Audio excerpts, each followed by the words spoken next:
Julia, there was a sort of an election in Burma at the weekend, and Aung San Suu Kyi, who is obviously the very famous dissident in Burma, was elected to Parliament along with others. Is this a big political step for Burma?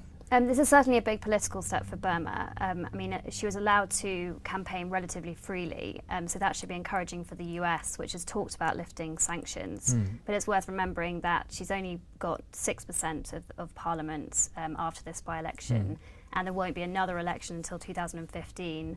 We also don't know much about Aung San Suu Kyi's ideas about economic reform. Right. Now, there's been a lot of talk about Burma opening up and becoming more sort of interested in the outside world and turning its economy around, etc. But I mean, what kind of reforms have been done? And is there any substance to this reform that is going on beyond the sort of political significance of the weekend election?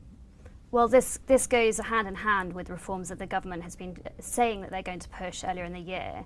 So we had some reforms from an economic front today in terms of currency as well. So they're moving to a freer float of their currency.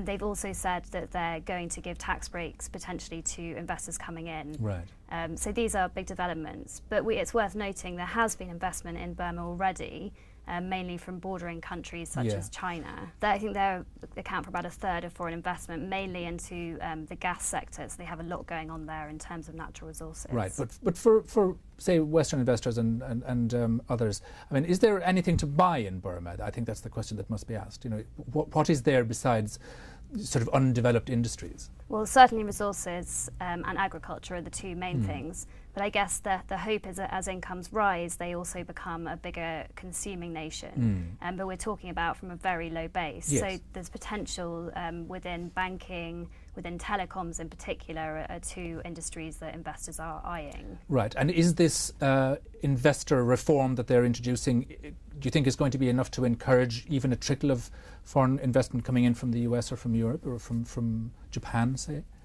Japan in particular, actually, they've been looking to diversify away from some of the manufacturing that they use in Thailand. Obviously, that was came under a lot of pressure from the floods recently. So certainly a country like Japan will find this relatively attractive. Okay, so obviously it's been a very positive political development in Burma at the weekend, but I think we'll have to wait and see what the economic consequences of that are for investors.